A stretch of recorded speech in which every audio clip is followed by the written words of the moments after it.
नमस्कार, स्वागत है आपका कमोडिटी राउंड अप पे। मैं हूं नीरज और आज बातचीत होगी कच्चे तेल की जो $80 की तरफ बढ़ चला है। खबरें हैं, इस पर बताएंगे क्यों ऐसा हो रहा है। और ठंडी पड़ी सोने की चमक, फीकी पड़ी सोने की चमक। सोना जो बहुत तेज था अब वो थोड़ा सा ठंडा पड़ता हुआ दिख रहा है। दूसरी तरफ एक और कमोडिटी है जो इंटरनेशनली है, चीनी। उसके फिर से एक्सपोर्ट की मांग उठने लगी है कि इसको एक्सपोर्ट पर जो प्रतिबंध है उसको ख़त्म किया जाए।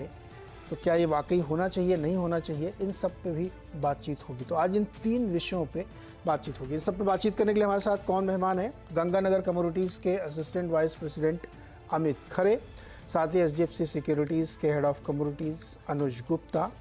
और फिर एक छोटा सा ब्रेक लेंगे और ब्रेक के बाद बात करेंगे all India sugar trade association के चेयरमैन प्रफुल्ल विठलानी जी से।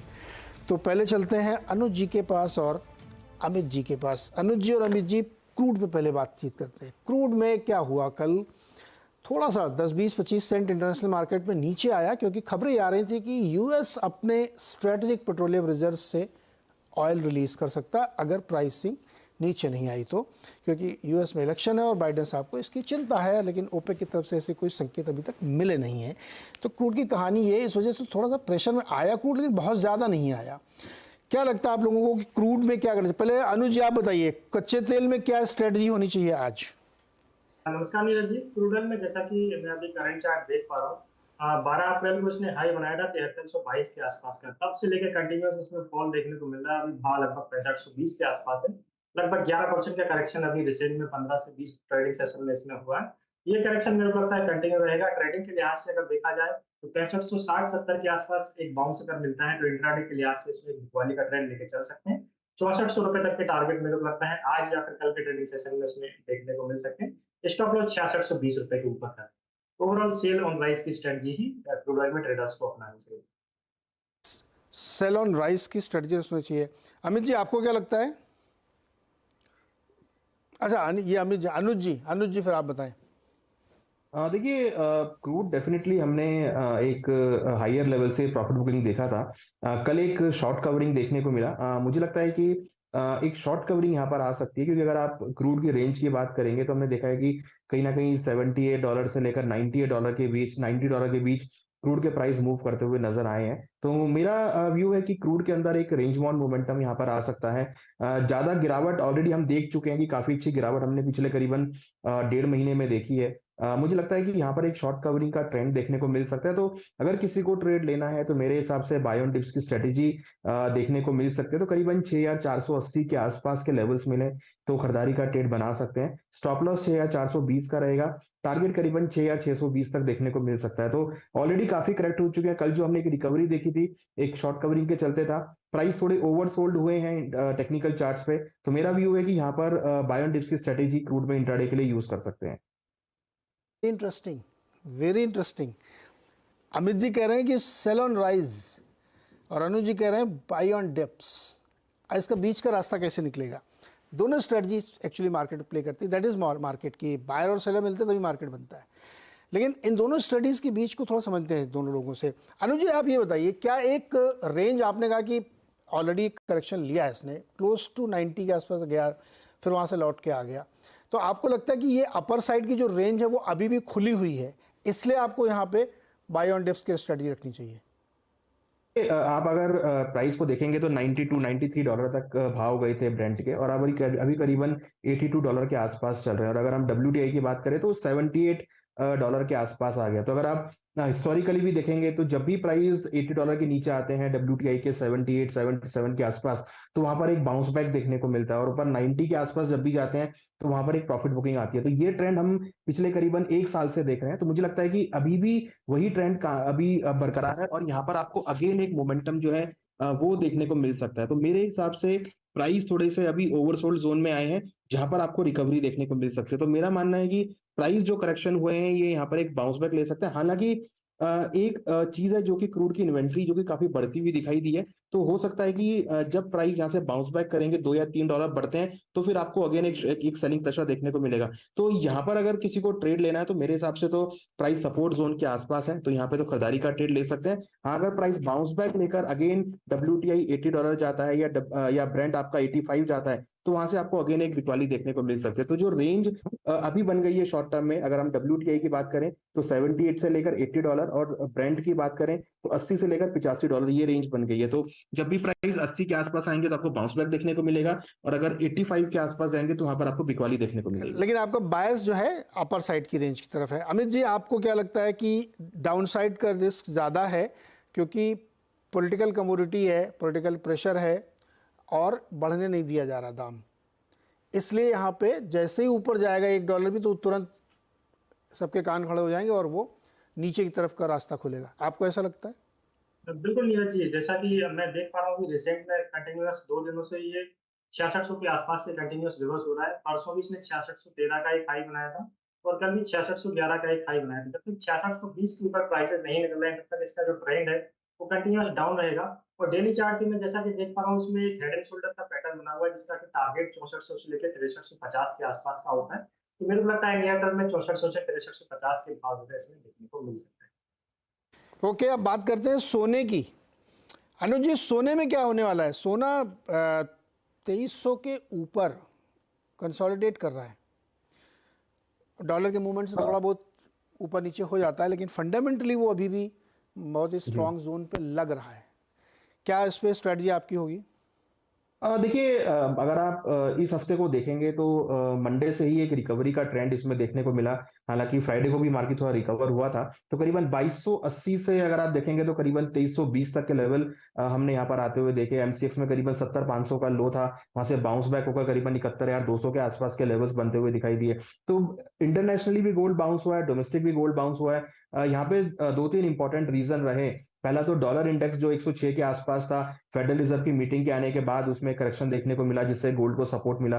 दूसरा जो महत्वपूर्ण कारण था, अक्षय तृतीया है 10 तारीख को जो कि इसी हफ्ते पड़ रही है, तो वो भी कहीं ना कहीं एक सपोर्टिव फैक्टर यहाँ पर आता हुआ दिखाई दिया। और इंटरेस्टिंगली जो चाइना की डिमांड है वो हमने पिछले करीबन 4 महीनों में अच्छी खासी बनती हुई देखी। तो चाइना ने इस बार काफी बड़ा रोल प्ले किया जो काफी टाइम से मार्केट में नहीं था। तो चाइना की डिमांड अब गोल्ड में आती हुई दिखाई दी जिससे गोल्ड के प्राइसेस को सपोर्ट मिला। तो मुझे लगता है कि ये जो फैक्टर है ये गोल्ड को सपोर्ट प्रोवाइड कर रहे हैं। तो मुझे लगता है कि 2300 का डॉलर का जो काफी अहम सपोर्ट है वो मार्केट यहाँ पर सपोर्ट लेती हुई दिख रही है, और मुझे लगता है कि यहाँ पर एक अच्छा खासा बाउंस बैक आपको देखने को मिल सकता है। तो यहाँ पर तो मुझे लगता है कि खरीदारी का ही ट्रेड आपको देखने को मिल सकता है। और ऊपर में अगर हम टारगेट की बात करें तो 72,400 तक के लेवल आपको 71,400 तक के लेवल आपको देखने को मिल सकते हैं। तो मोमेंटम पॉजिटिव है। अगर थोड़ा बहुत नीचे 71,050 तक के लेवल मिले तो खरीदारी करना चाहिए। 70,900 का स्टॉप लॉस लगाएं। टारगेट 71,400 तक आ सकता है और इंटरनेशनली $2330 तक के लेवल आपको गोल्ड में देखने को मिल सकते हैं। तो बाय ऑन डिप्स की स्ट्रेटेजी गोल्ड के अंदर रहेगी। ओके, 71,400, 2330 ये लेवल्स आने की संभावना ध्यान रखिएगा। अमित जी, आप भी खरीदारी की साइड में हैं या आपको लगता है बेच देना चाहिए गोल्ड? बिल्कुल, मैं भी अनुज जी की बात से सहमत हूँ। जैसा कि मैं देख पा रहा हूँ ट्रेंड काफी पॉजिटिव है और इंटरडे के लिहाज से अगर मैं देखूँ तो 71,150 के आसपास इसमें एक फ्रेश खरीदारी का ट्रेड ट्रेडर्स को करना चाहिए। 70,900 रुपए के नीचे का स्टॉप लॉस लगाकर मेरे को लगता है 71,600 से 700 तक के प्राइस जो है इसमें देखने को मिल सकते हैं। ओके, तो ये यहाँ पे तो टाई है, यहाँ पे दोनों लोग खरीदारी करें। एक आप बड़ी दिलचस्प बात कही अनुज जी आपने, उसमें मैं थोड़ा सा ऐड करूँ फिर आपसे सवाल है। आपने कहा चाइना की तरफ से डिमांड आ रही। चाइना में ट्रेडिशनली क्या होता था कि लोग वहाँ के जो पैसा अपना इन्वेस्ट करते थे वो रियल एस्टेट में करते हैं, और रियल एस्टेट जब बबल बस्ट हुआ तो समझ में नहीं आया लोगों को पैसे लगाएं कहाँ। तो अब रिटेल की डिमांड गोल्ड की तरफ आ रही काफ़ी तेजी से चाइना में, और सरकार तो वहाँ पे खरीद ही रही है, सेंट्रल बैंक खरीद रहा है, प्लस रिटेल की डिमांड बहुत मैसिव आई क्योंकि अब रियल एस्टेट में पैसा नहीं जा रहा है और सरकार रियल एस्टेट को बहुत पुश भी नहीं कर रही है। तो एक रियल डिमांड ग्लोबली है और भारत में भी तो रिटेलर बहुत खरीद रहा है। तो क्या ये एक ऐसा ट्रेंड मान के चलना चाहिए कि यहाँ से दिवाली तक आपको एक बड़ी ऊंची तेज़ी सोने में आती हुई देखने को मिल सकती है? नीरज जी, आपको एक डेटा शेयर करता हूँ कि 2018 में जो चाइना के पास सेंट्रल बैंक का होल्डिंग था वो करीबन 1880 टन के आसपास था, जो अभी बढ़कर करीबन 2250 टन के आसपास हो गया। तो महज करीबन 6 सालों में ये बढ़ोतरी हमने देखी। और इनफैक्ट अगर आप पिछले 3 महीनों में देखेंगे तो करीबन 30 टन के आसपास सेंट्रल बैंक पीबीओसी ने खरीदारी करी है। तो सेंट्रल बैंक की खरीदारी हुई है, रिटेल की खरीदारी हुई है। तो मुझे तो लगता है कि ये जो चाइना एंटर हुआ है गोल्ड के अंदर काफी टाइम के बाद, तो वो मुझे लगता है कि एक अच्छा खासा इंडिकेशन है गोल्ड की ट्रेडिंग के लिए। और मुझे लग रहा है कि आपको दिवाली तक अगेन हम $2400 तक के लेवल और इनफैक्ट उसके ऊपर तक के भी लेवल यहाँ देखने को मिल सकते हैं। तो मोमेंटम अच्छा खासा है, चाइना की डिमांड है, तो मुझे लगता है कि अगेन हम $2400 के लेवल गोल्ड में देख पाएंगे। इंटरेस्टिंग। और डी डॉलराइजेशन की वजह से बहुत सारे देश गोल्ड से भी हेज कर रहे हैं अपने आप को, क्योंकि इंटरनेशनली डेट टू जीडीपी 300% पहुंच गया है। तो गोल्ड में तो भाई चमक रहने वाली है, क्योंकि फंडामेंटल रीजंस हैं। अमित जी और अनुज जी, बहुत बहुत शुक्रिया हमारे साथ जुड़ने के लिए और अपनी राय हमारे साथ शेयर करने के लिए। अभी एक छोटा सा ब्रेक लेंगे, और ब्रेक के बाद बात करेंगे चीनी पर, क्योंकि अब चीनी पर एक्सपोर्ट की मांग फिर से उठने लगी है। छोटे से ब्रेक के बाद बात करेंगे प्रफुल्ल विठलानी जी से राउंड अप में। और अब बातचीत करेंगे शुगर की, यानी चीनी की। इस्मा ने, जो चीनी मिलों का संगठन है, उसने सरकार से 20 लाख टन चीनी एक्सपोर्ट को मंजूरी देने की अपील की है। दलील यह है कि इससे बाजार में लिक्विडिटी आएगी। चीनी के एक्सपोर्ट पर सरकार ने रोक लगा रखी है और बहुत लिमिटेड मात्रा में वो कोटा वाइज कर रहे हैं अप्रूवल, जिससे एक्सपोर्ट हो पा रहा है। इससे चीनी कंपनियों को डोमेस्टिक मार्केट में बेचना पड़ रहा है और यहाँ पे प्राइस मैनेज हो रहे हैं। क्या इस कदम से वाकई फ़ायदा होगा या क्या स्थिति बनेगी, इस पर बातचीत करने के लिए हमारे साथ हैं all India sugar trader association के चेयरमैन प्रफुल्ल विठलानी जी। प्रफुल्ल सर, बहुत बहुत स्वागत है आपका। ये जो इस्मा वालों ने मांग की है सर, ये मांग से क्या फायदा होने वाला है और ये मांग आपको जायज लगती है? जी हाँ, ये मांग काफी जायज है। ऐसा है कि चीनी का उत्पादन होता है 5 से 6 महीने की सीजन रहती है, वो अप्रैल महीने में पूरी हो गई है। हमारे पास जो गन्ना रहता है या जूस रहता है, उसके हमारे पास 2 अल्टरनेट रहते हैं। या तो हम एक्सपोर्ट करने की परवानगी दे दें या उसमें से इथेनॉल बना लें। सीजन पूरी हो जाने के बाद इथेनॉल बनने की कोई संभावना रहती नहीं। तो अब चीनी का जो स्टॉक ये साल जो है 2023-24 के एंड में हमें 60 लाख टन की जरूरत रहती है, पर हमारे पास रहेगी करीबन 80 से 85 लाख टन, यानी 20 से 25 लाख टन एडिशनल स्टॉक हम लोग लेके चल रहे हैं। जब कोई भी शुगर मिल की प्रॉफिट एंड लॉस अकाउंट देखते हैं, तो उसमें एक्सपेंडिचर में सबसे हाईएस्ट नंबर 1 पे रहता है expenses cost of sugar cane, second रहता है प्रोसेस चार्ज, एंड थर्ड रहता है ये इंटरेस्ट कॉस्ट। तो अगर ये 6 महीने में अगर गवर्नमेंट निर्यात की परमिशन नहीं देती है, तो ये चीनी जो पड़ी है वो चीनी अगले साल के लिए यूज है, यानी 7 या 8 महीने का, यानी 8% करीबन कॉस्ट बढ़ जाएगी। मेरा कहने का मतलब ये है कि अगर शुगर इंडस्ट्री की profitability totally cost of money, interest cost पे रहती है, अगर वो ही हम लोग रोक देते हैं, जबकि हमारे पास काफी चीनी पड़ी हुई है 20 से 25 लाख टन, तो ये 20 लाख टन की परवानगी तुरंत देनी चाहिए।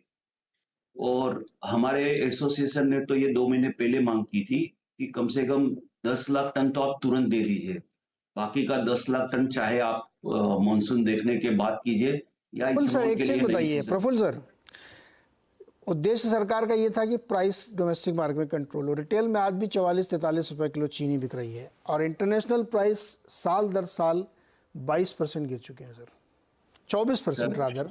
तो जब इंटरनेशनली इतना वायबल नहीं रहेगा तो कैसे एक्सपोर्ट करेंगे? नीरज जी, आपको मैं बता दूं कि आज की तारीख में इंडस्ट्री जो चीनी बेच रही है, उसको कॉस्ट रियलाइजेशन इंटरनेशनल मार्केट के हिसाब से 435-450 की आ रही है। अगर इंडस्ट्री को एक्सपोर्ट की परवानगी मिलती है तो ये $600 में जाएगी। लेकिन तो हाँ, अभी हमारे पास एशियन कंट्री, गल्फ कंट्री नहीं सर, ये सर एक मिनट प्रोफेसर, ये थोड़ा हमको समझाइए ना कि अगर इंटरनेशनल प्राइस जिस समय बैन लगाया गया था उस समय $24-25 के आसपास था, अभी $19 पे है, तो फिर कैसे 600 में बिकेगी वहां पे? ये थोड़ा गणित समझाइए सर आप। हाँ, ये जो है सीजन, ये जो 19 सेंट्स पर ये है, वो ये आज कल 20 पे क्लोज हुई है, 1993 समवेयर। तो ये रो शुगर के रेट है, ये फिनिश प्रोडक्ट जो व्हाइट चीनी बनती है उसके रेट नहीं है। व्हाइट शुगर का प्राइस क्या चल रहा है इंटरनेशनल में? सर यही तो मैं कह रहा हूँ कि $600 में हम लोग बेच सकते हैं, यानी करंट मार्केट से एक तो हमें करीबन 30 से 40% जहां की कौन से स्टेट की चीनी अवेलेबल बेच सकते हैं, तो वो बेनिफिट मिलेगा। 6% से 8% करीबन कॉस्ट ऑफ इंटरेस्ट की बच जाएगी। ये ऑटोमेटिकली फार्मर्स का पेमेंट भी होता है और इंडस्ट्री की आज की तारीख में मैं ये कह रहा हूँ कि कॉस्ट ऑफ प्रोडक्शन से सिर्फ 1 रुपी पर केजी एक्स्ट्रा बिक रही है एक्स मिल्क। उसमें 5% जीएसटी लगता है, बाद में कॉस्ट ऑफ ट्रांसपोर्टेशन लगती है, कॉस्ट ऑफ बट प्रफुल्ल जी ये बताइए, जिस सरकार ने जिस उद्देश्य से लगाया था वो तो पर्पस सॉल्व ही नहीं हुआ। कहाँ डोमेस्टिक मार्केट में प्राइस बहुत स्टेबलाइज हो गए हैं, महंगाई तो बनी हुई है अभी भी, और चुनाव भी चल रहे हैं। आपको लगता है सरकार मानेगी ये मांग? हाँ, आपकी ये बात मैं जरूर मानूंगा कि चुनाव चालू रहते हुए अभी इस बार ने जो डिमांड की है वो अभी कोई हमें उम्मीद नहीं लग रही। जब तक नई गवर्नमेंट नहीं बैठती है, नए मिनिस्टर नहीं आते हैं, और नई गवर्नमेंट बैठने के बाद जरूर ये एक्सपोर्ट की कुछ ना कुछ तो परमिशन मिलनी चाहिए, ये हमारी भी मांग है। बाकी आपको मैं बता दूं कि अगर कोई भी इंडस्ट्री, हमारे इंडस्ट्री ने पहले 6 महीने below cost of production domestic में चीनी बेची, जो गवर्नमेंट की इच्छा नहीं थी। गवर्नमेंट की ये इच्छा नहीं थी कि इंडस्ट्री मर जाए, कि वो कॉस्ट ऑफ प्रोडक्शन से नीचे बेच के वो टेक्सटाइल इंडस्ट्री जैसी बात हो जाए। अब सिर्फ एक ही महीना हुआ है कि कॉस्ट ऑफ प्रोडक्शन से 1 रुपी पर केजी एक्स्ट्रा मिल रहा है, इससे ज्यादा तो कुछ भी नहीं है। और शायद काफी मिलों को तो एट पार चल रहे, अभी भी प्रॉफिट नहीं है। तो गवर्नमेंट को ये जरूर देखना था कि ये पार्लियामेंट। सर आपके हिसाब से डोमेस्टिक फेयर प्राइस क्या होना चाहिए? देखिए, रिटेल प्राइस का तो जो है, मैं आपको कह सकता हूँ कि 47 रुपीज होना चाहिए। और जहां तक एक्स मिल के प्राइस जो आज है करीबन 3550, 3650, यानी 3600 की एवरेज महाराष्ट्र में है, वो कम से कम 3700 की होनी चाहिए। एक सवाल रुपए? अभी, हाँ 1 रुपया। मैं ये नहीं कह रहा हूँ सर कि अभी 37 में बेचने की कोई फायदा नहीं है। 1 रुपया यहाँ ज्यादा बेचने दो, कोई मतलब नहीं है।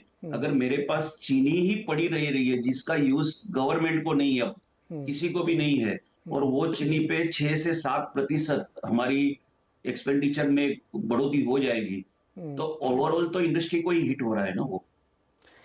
अच्छा, एक चूंकि मेरे इंटरेस्ट के लिए गणित ही समझाइए सर। 36 रुपए आप बता रहे हैं एक्स, और महाराष्ट्र का उदाहरण दे रहा हूँ मैं, मुंबई का, और 44 रुपए में बिक रही, तो ये 1 किलो पे कितना और कॉस्ट लग जाती है? इंटरेस्ट की, ट्रांसपोर्ट की, जीएसटी की, कितना दाम बढ़ जाता है इसका? हाँ, 2 रुपया तो आप पकड़ लीजिए जीएसटी का, हो गया 38। हाँ ठीक है, फिर ट्रांसपोर्टेशन कॉस्ट जो है मिनिमम 2 से 3 रुपया किलो? 2 रुपया पकड़ लीजिए। 3 रुपए हाँ जी, किलो? हाँ जी, हाँ जी। आज जहां से भी चीनी आ रही है वहां से 2 रुपया ट्रांसपोर्टेशन कॉस्ट लगती है। ओके, और तो आप ये हो गया 40 रुपया। और आज रिटेलर में कहीं पे भी 10% से नीचे रिटेलर काम नहीं कर सकते। 50 होना चाहिए फिर। ये 10% की रिटेल की मार्केट हो अच्छा, गई है। 10% मार्केट बोले 44 रुपए मिनिमम यहाँ पे होना चाहिए। हाँ, ये रिटेलर, रिटेलर, नॉट होलसेलर। हाँ। और होलसेलर? होलसेलर का सर हर अल्टरनेटिव, और गवर्नमेंट है स्कूटिनी में केस निकाल दिए कि आपका नेट प्रॉफिट मार्जिन 0.2 से 0.3 है। तो हम लोग की तो बैंड बजती है और कुछ नहीं है। ओके, तो ये है गणित की। इंटरनेशनल प्राइस गिरने के बावजूद विठलानी जी को लगता है कि फ़ायदा है एक्सपोर्ट अगर अलाउ किया जाए तो, और उसकी वजह से डोमेस्टिक प्राइस थोड़े बढ़ेंगे, थोड़े नहीं, ठीक ठाक बढ़ेंगे। 47 रुपये तक कह रहे हैं विठलानी जी कि प्राइस जा सकते हैं अगर ऐसा कदम लिया गया। लेकिन अभी चुनाव है तो देखते क्या होता है। इस मांग को मानती सरकार की नहीं। 4 जून के बाद एक बार विठलानी जी से फिर हम लोग संपर्क करेंगे कि आपकी मांग में क्या हुआ। बहुत बहुत शुक्रिया सर हमारे साथ जुड़ने के लिए और ये जानकारी देने के लिए। Thank you very much. Thank you. अभी वापस चलते हैं अमित खरे के पास। अमित जी, अभी आपने चीनी की पूरी कहानी सुन ली, अब थोड़ा मसाले की तरफ आते हैं। जीरा गिर गया सुना है दाम उसका? हाँ जी, थोड़ा सा करेक्शन आया है। हालांकि 22,000 के आसपास से इसने बॉटम बनाया था। मई वाले जीरा और लगभग 26,500 के आसपास चल रहा है। तो मोटा मोटी 4-4,500 रुपए की तेजी इसमें ऑलरेडी अभी आ चुकी है। तो हल्का सा करेक्शन है। ये करेक्शन में लेने का ही प्लान ट्रेडर्स को करना चाहिए। लेवल्स के हिसाब से अगर मैं बात करूँ तो 25,000 का भाव जून जीरे का काफी अट्रैक्टिव है। ये भाव पे ट्रेडर्स को फ्रेश खरीदारी करनी चाहिए। 27,000 तक के टारगेट 2 से 3 ट्रेडिंग सेशन में रख सकते हैं। 24,400 रुपए के नीचे का इसका स्टॉप लॉस रहेगा। अच्छा, एग्री में आपकी और कोई टॉप पिक है जो इस समय आप सजेस्ट कर रहे हो खरीदने बेचने के लिए? टीएमसी पोजिशनली मेरे को काफी अच्छा लगता है। 18,000 के आसपास जून वाले टीएमसी में पोजिशनली बाय का ट्रेड लिया जा सकता है। 17,000 रुपए के नीचे का स्टॉप लॉस लगाकर पहला लक्ष्य रहेगा 22,800 रुपए, और 22,800 के ऊपर प्राइस निकलते हैं तो लगभग 25,000 तक के भाव टीएमसी में देखने को मिल सकते हैं। ओके, हल्दी में खरीदारी की जा सकती है और जीरा में खरीदारी की जा सकती है, चूँकि कल तेज़ी थी, आज गिरा है, तो यहाँ पे एक मोमेंटम हो सकता है। अभी इससे बहुत बहुत शुक्रिया बातचीत करने के लिए और ट्रेडर्स को ये जानकारी देने के लिए।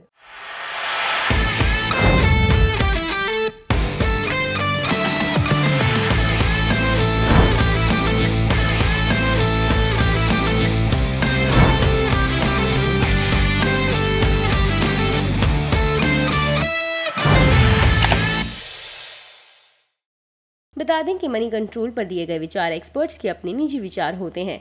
वेबसाइट या मैनेजमेंट इसके लिए उत्तरदायी नहीं है। यूजर्स को मनी कंट्रोल की सलाह है कि कोई भी निवेश निर्णय लेने से पहले सर्टिफाइड एक्सपर्ट की सलाह लें।